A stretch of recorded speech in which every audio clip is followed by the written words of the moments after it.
Yep. Hello, Yuri. So I'm here, ready. Super. Can you share your screen? Yep, of course. That's what I'm actually doing. Yes, we see your screen. Go ahead. Okay, great. So thank you. Thank you for this opportunity. So my name is Dmitry Tiunkin, and I'm responsible for the digital risk protection product here in Europe. Like a couple of words about Group IB. So actually we are a cybersecurity company fighting against different types of hackers, fraudsters, bad guys, and so on. So we have quite a large expertise in different areas, but very briefly, I'm going today to be focused on different types of, sorry, not different types, but just on DarkPath scammers. Today we've already heard, and we are going to hear about different types of patterns about scammers, fraudsters, and so on. But I was willing to touch the topic of trackers. So if we look at the major situation about a traffic exchange platform, this is what do we expect when we hear about such things. Yep, so we have a quite legitimate channel being built between a tracker, a customer, and a traffic exchange platform somewhere in the middle, producing and providing kind of facilitation between these two entities, between these two parties. To be honest, if you want to make a research, you will be able to get the list of official customers, and we already know all of those, so all those official brands, companies, and so on that may be interested in traffic attraction to their pages. But what happens when the tracker wants to earn some more money, some additional benefit? So to be honest, this is the actual picture of the things that are also being maintained by the left side quite often. The major idea here, so I understand that the slide, to be honest, something like a helicopter view, and it shows only the major idea, and there's lots of things that are covered behind the scenes. But anyhow, the major idea here that you may see that in most of the cases, the great tracker, the dark tracker, is also the guy who is leading his legitimate traffic, maybe that he got from quite legitimate sources. He's leading this traffic to also some doubtful things. And if we look at this particular process of how this victim, because there would be a victim at the very end of this traffic attraction, how this victim passes the chain of redirects, how this victim passes the journey. If we draw a victim journey map, it will look like this. And to be honest, there are lots of different options how you may be caught, how you may be cheated by the tracker. Because at the very beginning, you see there are lots of opportunities, lots of options, lots of ideas that may be involved into this process of traffic attraction.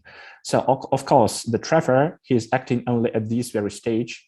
And as an input, he is getting some, let's say, requests from the customer. And the customers could be various, starting from some, let's say, situational things like some offers related to the Black Friday, some offers related to iPhone sales before the official release, maybe legal creative promos related to different industries and products, and of course, fake website networks with fake medicine, news, clickbait, celebrity products, and the rest of other scamming things. As for the options for traffic attraction, again, there's plenty of those, and we may start from, let's say, untrustworthy traffic, luring from adult websites, online piracy things. So this is something doubtful, but let's say not so prohibited. But of course, the much worth things are botnets, doorways, and many other things. Again, of course, we have here legal traffic, which is quite relevant and is quite okay. At the very end, here are the monetization types that may be utilized for getting money from their victims. And circling back to the major idea and to the scheme that was, let's say, caught half a year ago, this scheme was started at the very day of the health day. So it was the 7th of April. So this was, let's say, the situational promo of some benefits from different brands related to this health day, and how actually that scheme worked. So you may see, if we treat ourselves as a potential victim, we were attracted via different channels like social media groups, social media advertisements, contextual and social media advertisements, and also spam email sendouts. After getting some promotions, we were transferred to end pages. And the major idea here that the number of, not the number, but the quantity of destinations is quite huge. So it could be scam and fraudulent pages, it could be phishing pages, but let's have a look on the real example. So this is the example of a link that was promoted via Facebook advertising network on the 7th of April. To be honest, so half of the domain name is blanked, but like looking at the rest of the domain name, I may easily tell you that this domain name was not containing any mention of the brand that was mentioned on the particular page. So this was just a magic questionnaire after passing which, you would be suggested like to win some benefits, to withdraw some money, and so on. The major idea here that was the distributed network of 130 websites. All of the websites look like parking pages. So if you tried at that moment to check the exact domain name, the major page, you won't be able to get the real content. So these links lasted only for 15 or 30 minutes and were only promoted within social media advertising networks. So this is how looks the end page of this scam. So at the very end, you were suggested to share this link, to share this promo with the rest of your friends within this particular social media platform. And after that, there was a possibility to get the withdrawal code. So to be honest, in most of the cases, let's say in half of the cases, it was really provided to the victim. And after that, the victim was suggested to pay the tax for getting this withdrawal to his banking account. And again, in those cases, it was not a phishing attack. It was direct money sending to the victim, to the fraudster. So the amount of money was quite small, so around 3 to 4 USD, which is not so severe, which is not so interesting for you as a victim to start reporting to the local police department and so on. So that's why there were very few complaints, very few abuse notices being sent from victims who were cheated by this scam to local police departments.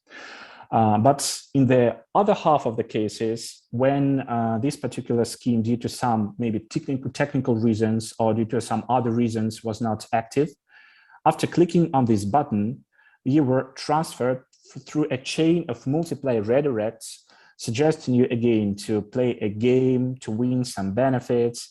And to be honest, this is something that is extremely suspicious.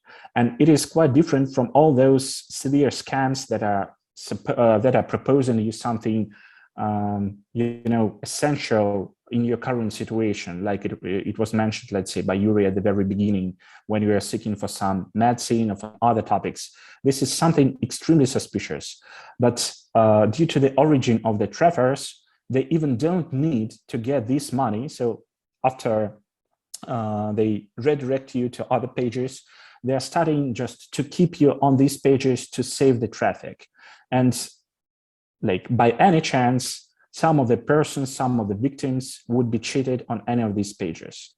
So the entire scheme was consisting of more than 100 of domain names. So this is the actual scheme that was launched at that particular day. And to be honest, it included more than, let's say, 20 brands at that particular day again. So just within several days, they collected more than 1.4 million of unique users on their pages. And let's say if we take a conversion of even 1%, this is quite a great amount of money that was attracted by those fraudsters. But again, this is just only one piece of scheme that was launched only for a few days. And at the same moment, there were various activities that were conducted and that are still conducted by the same, let's say, dark trafficking exchange. So this is a distribution by regions. And I'm not sure if it is quite okay to say that this is the proportion of countries being attacked, because while checking the nature of the traffic that was lured to those scamming pages, we can be confident that they were let's say, passed through a chain of multiple redirects. And this data is related only to the last redirect node. So, of course, this is not the, let's say, entire coverage of the particular scam syndicate within the split by regions. But what we can definitely say that in such an activity maintained by the same dark traffic exchange, there's more than 8,000 of fraudulent and phishing domain names that are being used in the same type of fraud when there are some small links that are being promoted within social media networks that are existing only for a couple of moments, but the entire domain name looks like being just freezed. So overall, there are more than 80 brands, more than 10 industries being affected by these fraudsters. And here are some examples from different other countries and different other regions. And again, the major idea here is when you are hunting for different types of scams, you may easily, not sometimes easily, but sometimes really quite complicated. It is quite complicated, but anyhow, you may still try to imagine the origin of the fraud, how the fraudster is going to lure people, maybe basing on some actual day, maybe basing on some tools and so on. But when we're talking about fraud that is being created and that is being distributed among by the dark trafficking platforms, this is something outstanding, because you cannot control this. You cannot imagine where they're going to lead their traffic, what exact promotions they're going to show to their audience. Dmitry, Yep. my apologies, Dmitry, last minute. No worries, I'm already at the end. I would say that our suggestion is also to keep our eyes open and to start researching such dark trafficking exchanges, and maybe to start activities to somehow measure the reliability of the traffic that is being provided by traffic exchanges worldwide. So this is it from my side.